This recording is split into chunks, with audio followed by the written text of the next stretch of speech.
আমাদের গত ভিডিওতে আমি কেবল তাত্ত্বিকভাবে বলেছিলাম যে নাল স্পেস বলতে কি বোঝায় এবং আমরা দেখেছিলাম যে এটা একটা বৈধ সাবস্পেস।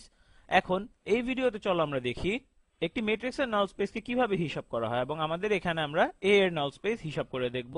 আমরা আগেও বলেছি যে নাল স্পেস হচ্ছে সেই সকল ভেক্টরের সেট যাদের সাথে আমরা এ কে গুণ করলে সেটা হয়ে যাবে শূন্য ভেক্টর। তাহলে আমরা এই ভেক্টরটাকে এইভাবে লিখি: x1 x2 x3 এবং x4। এবং এই ভেক্টরের সাথে আমি যখন a কে গুণ করব তখন আমরা একটা শূন্য ভেক্টর পাবো। তাহলে আমরা শূন্য ভেক্টরটি পাবো এবং এটার মাত্রা কত হবে? আমরা জানি যে এখানে a ম্যাট্রিক্সটি হচ্ছে একটি 3 বাই 4 ম্যাট্রিক্স, অর্থাৎ 3টি সারি 4টি কলাম। তাহলে আমরা বৈধভাবে সংজ্ঞায়িত করতে পারি যে এই ম্যাট্রিক্স গুণ এই 4 উপাদান বিশিষ্ট ভেক্টর, অথবা যেটিকে আমরা বলতে পারি Rn এর সদস্য। তাহলে আমরা এটাকে বলবো, এটার নাম দিয়ে ভেক্টর x, এবং এটা হচ্ছে R4 এর একটি সদস্য, অর্থাৎ এটা 4টি উপাদান আছে। এবং আমরা ইতিমধ্যে বলেছি এই ভেক্টরের সাথে এই ম্যাট্রিক্সে গুণ করে আমরা পাবো শূন্য ভেক্টর। এবং আমরা কয়টি শূন্য পাবো? আমরা প্রথম সারির সাথে গুণ করব, তারপর দ্বিতীয় সারির সাথে গুণ করব, তারপরে তৃতীয় সারির সাথে গুণ করব, এবং সবগুলো গুণ করে আমরা পাবো শূন্য, অর্থাৎ আমি মোট 3টি শূন্য পাবো।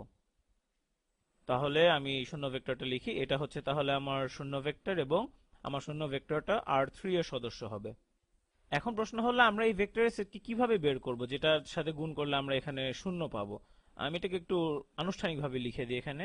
তাহলে নাল স্পেস অফ এ, এটা সমান হবে সেই সকল ভেক্টরের সেট যেগুলো হচ্ছে, আমরা সাধারণভাবে বলি আর এন এর সদস্য, কিন্তু এখানে যেহেতু 4টি উপাদান আছে সুতরাং আমরা বলবো এটা R4 এর সদস্য।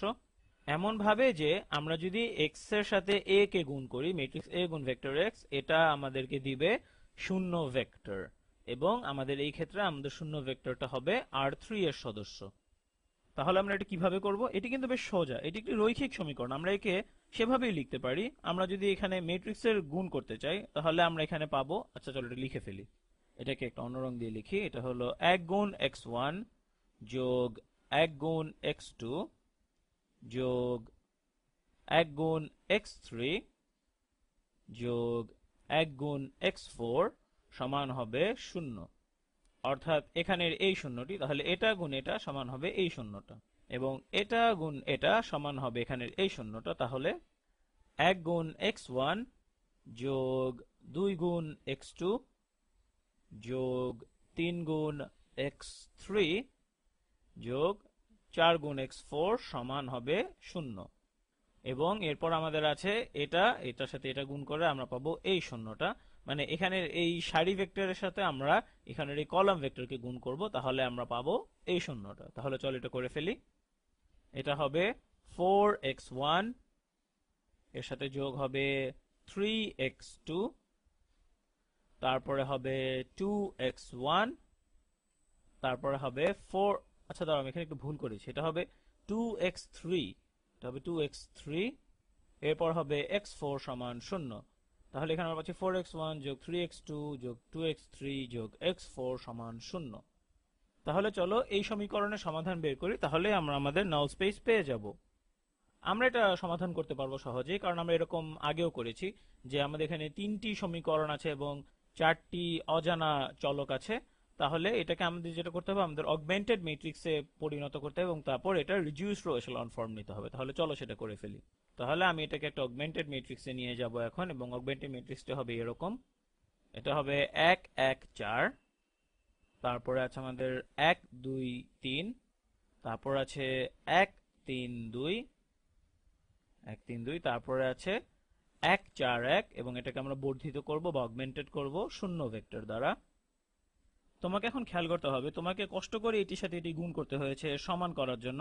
এরপর আমরা এখানে একটি সমীকরণের সিস্টেম লিখেছি, তারপর আমরা এটা থেকে আবার অগমেন্টেড ম্যাট্রিক্সে গিয়েছি। এবং এখন দেখো তাহলে এই অগমেন্টেড ম্যাট্রিক্সটি দেখতে কিরকম হবে। এখানের এই অংশটি হচ্ছে, এটি আর কিছুই না, শুধু আমাদের ম্যাট্রিক্স এ, এবং এখানের এই অংশটি, এটি হচ্ছে আমাদের শূন্য ভেক্টর। এখন আমরা কি করবো, এটা আমরা আগেও করেছি, আমরা এটাকে এখন রিডিউসড রো এচেলন ফর্মে নিয়ে যাব। এবং যখন আমরা সেটা করব আমরা সেটা দেখতে পারবো যে এই ডান পাশের এই অংশটা কোনো পরিবর্তন হচ্ছে না, কারণ এখানে তুমি যাই যোগ বিয়োগ বা গুণ করো না কেন এটা তুমি শূন্যের সাথে করছো, তার মানে এখানে সবসময় শূন্য থাকবে। তার মানে এই ম্যাট্রিক্সকে রিডিউসড রো এচেলন ফর্মে নেওয়া বলতে বোঝায় এ ম্যাট্রিক্সকে রিডিউসড রো এচেলন ফর্মে নেওয়া। তাহলে আমি এখন এটা কথা না বলে এটা আসলে করে ফেলি। তাহলে আমরা শুরু করি। আমরা প্রথম সারিকে এখানে আপাতত কোনো পরিবর্তন করব না। প্রথম সারি হচ্ছে 1 1 1 1 এবং 0। এখন আমি চাই এখানের এই একটাকে সরিয়ে ফেলতে।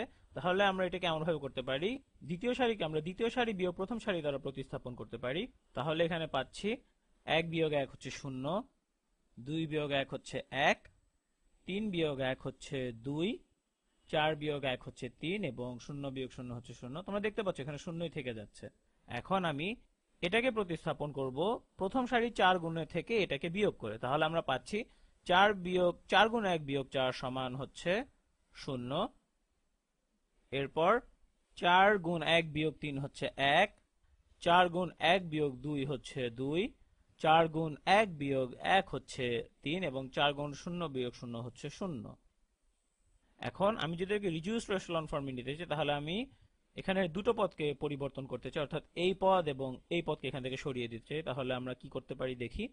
তাহলে আমরা আমাদের মাঝের সারিটাকে অপরিবর্তিত রাখবো। তাহলে সেটাই এখানে এভাবেই থেকে যাবে, অর্থাৎ 0 1 2 এবং 3 এবং এই পাশে 0। এখানে শূন্যগুলো আসলে কখনোই পরিবর্তন হবে না। তারপর আমরা এটা বারবারই লিখতে থাকতে হবে, আসলে এটা কিছু করার নেই আমাদের এখানে। আমরা এখন প্রথম সারিকে প্রতিস্থাপন করব প্রথম সারি বিয়োগ দ্বিতীয় সারি দ্বারা। তাহলে চলো সেটা করে ফেলি।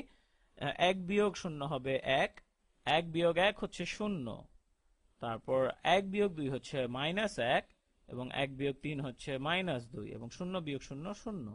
এবং আমি শেষ সারিটাকে প্রতিস্থাপন করব শেষ সারি বিয়োগ দ্বিতীয় সারি দ্বারা। তাহলে এটা হবে 0 বিয়োগ 0 সমান হচ্ছে 0, তারপর 1 বিয়োগ 1 হচ্ছে 0, তারপর 2 বিয়োগ 2 হচ্ছে 0, তারপর আছে 3 বিয়োগ 3 এটাও হচ্ছে 0 এবং 0 বিয়োগ 0 তো অবশ্যই 0। তাহলে এই সমীকরণের সিস্টেমটা রিডিউস করে আমরা এই অবস্থায় নিয়ে এসেছি। এখানে এই অবস্থায় আমরা এটাকে নিয়ে আসতে পেরেছি। এখন এটাকে আমরা যদি আবার সেই সমীকরণের সিস্টেম আকারে লিখতে চাই, তাহলে আমরা এখানে পাচ্ছি x1, তারপরে হবে -x3, তারপর হবে -x4 সমান হবে 0, কারণ এখানে x2 হচ্ছে 0। তাহলে দ্বিতীয় সারিটা হবে, এখানে কোনো x1 নেই, তাহলে এটা হবে x2 যোগ 2x3 যোগ 3x2 সমান হচ্ছে 0। এবং তৃতীয় সমীকরণটি আমাকে কোনোই তথ্য দিচ্ছে না। তাহলে আমরা এখন যদি এখান থেকে x1 এবং x2 এর জন্য সমাধান করি, তাহলে আমরা কি পাই? আমরা এখানে পাচ্ছি x1 সমান হচ্ছে x3 যোগ x4। আচ্ছা দাঁড়াও, এখানে আমি একটা ভুল করেছি। এখানে x4 হবে না, এখানে আসলে হবে -2 গুণ x4, তারপর সমান হবে 0। তাহলে আমি যদি এটাকে এখন ঠিক করে লিখি, x1 সমান হচ্ছে x3 যোগ 2x4 এবং তারপর এটাও লিখে ফেলি। এখানে যদি আমরা x2 এর জন্য সমাধান করি, এটাকে আমি সবুজ কালি দিয়ে লিখি, x2 সমান হচ্ছে -2x3 -3x2। এখন আমি যদি এই সমাধান সেটকে আমাদের এই ভেক্টরের সাপেক্ষে লিখতে যাই, তাহলে আমরা কি পাই? চলো এটাকে একটু নিচে গিয়ে লিখি। এখানে তাহলে আমরা পাবো x1, লিখেন x1 x2 x3 এবং x4 সমান হবে, এখন x1 সমান কত? x1 সমান হচ্ছে x3 গুণ 1 যোগ x4 গুণ 2, x4 গুণ 2। এবং এটাকে আমরা পেয়েছি এখানের উপরের এই সমীকরণ থেকে। x1 হচ্ছে 1 গুণ x3 যোগ 2 গুণ x4, এটা হচ্ছে এখানে ঠিক এই জিনিসটা। এবং x2 সমান হচ্ছে -1 গুণ x3 এবং -3 গুণ x4, -3 গুণ x4। আচ্ছা দাঁড়াও, আমি এখানে কি করছি? আমি আসলে কাজের খেই হারিয়ে ফেলছি। যাই হোক, এখানে x2 এটা সমান হচ্ছে 2x3 প্লাস 3x4, এটা হবে x4। তাহলে x2 সমান হবে -2x3 3x4। আমি আসলে দুঃখিত, আমি এরকম ছোটখাটো ভুল করছি, এজন্য আমি দুঃখিত। যাই হোক, আশা করি তুমি বুঝতে পারছো। এবং তাহলে x3 সমান কত? এটা হবে 1 গুণ x3 যোগ 0 গুণ x4, তাই না? কারণ x3 এর সাথে আমরা 1 গুণ করলে x3 হবে। এবং x4 সমান কত? 0 গুণ x3 যোগ 1 গুণ x4। তাহলে সবগুলো ভেক্টর যেগুলো R4 এর সদস্য, এটা হচ্ছে R4 এর সদস্য। তাহলে যেই ভেক্টরগুলো আমাদের আসল সমীকরণকে সিদ্ধ করে, অর্থাৎ a সমান 0, তাদেরকে এই দুটি ভেক্টরের লিনিয়ার কম্বিনেশন হিসাবে দেখানো যেতে পারে। তাই না? আশা করি তোমরা বুঝতে পারছো। এগুলো হচ্ছে কেবলমাত্র স্কেলার, মানে এগুলো আর এর সদস্য, অর্থাৎ এদের মান যে কোনো বাস্তব সংখ্যা হতে পারে, x3 এবং x4 এদের মান যে কোনো বাস্তব সংখ্যা হতে পারে। তার মানে আমাদের সমাধান হচ্ছে এই দুটি ভেক্টরের লিনিয়ার কম্বিনেশন। এখন দুটি ভেক্টরের লিনিয়ার কম্বিনেশন লেখার আরেকটা উপায় কি? আমরা এটাকে এভাবে লিখতে পারি, a এর নাল স্পেস, এটা হচ্ছে সেই সকল x যা এই সমীকরণকে সিদ্ধ করে, এটা সমান হচ্ছে এই দুটি ভেক্টরের সকল লিনিয়ার কম্বিনেশন। এবং আমরা দুটি ভেক্টরের লিনিয়ার কম্বিনেশনকে কি বলি? এটাকে আমরা বলি ওই ভেক্টর দুটির স্প্যান। তাহলে এটা হবে এই দুটি ভেক্টরের স্প্যান বা ব্যাপ্তির সমান। তাহলে এটাকে আমরা লিখে ফেলি, স্প্যান এবং ভেক্টরগুলো হচ্ছে 1, -2, 1 এবং 0, এবং অপর ভেক্টরটি হচ্ছে 2, -3, 0 এবং 1। এটা তাহলে হচ্ছে আমাদের নাল স্পেস। যাই হোক, শেষ করার আগে আমি তোমাদের একটা মজার জিনিস দেখিয়ে দিতে চাই। আমরা আমাদের সমীকরণ সিস্টেমকে এভাবে প্রকাশ করেছি, তারপর এটাকে আমরা রিডিউস রো এশালন ফর্মে নিয়ে গেছি। এখানে এটা ছিল a এবং এটা ছিল 0, এটাকে আমরা এখানে নিয়ে গেছি, এবং এটা হচ্ছে, আমি একটু জায়গা করে লিখি এখানে, এটা হচ্ছে a এর রিডিউস রো এশালন ফর্ম। এবং এখানের এটি হচ্ছে একটা রৈখিক সমীকরণ, যেটি আমাদের এই সমস্যাটাকে সমাধান করতে চাচ্ছে। মানে আমাদের এই সমস্যাটা যেটা হচ্ছে রিডিউস রো এশালন ফর্ম a এর, এটার সাথে আমরা ভেক্টর x গুণ করব এবং এটি সমান হবে 0। তার মানে এটার যাবতীয় সমাধান হচ্ছে আমাদের মূল সমস্যা, যেটা ax সমান হচ্ছে 0, সেটারও সমাধান। তাহলে যারা এই সমীকরণটিকে সন্তুষ্ট করে তারা হচ্ছে a এর রিডিউস রো এশালন ফর্মের নাল স্পেস।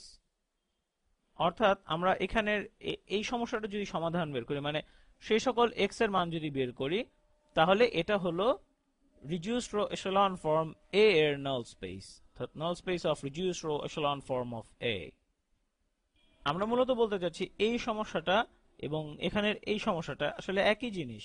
তাহলে আমরা এখানে এটাকে লিখতে পারি null space of A, অর্থাৎ A এর null space সমান হচ্ছে A এর reduced row echelon form এর null space।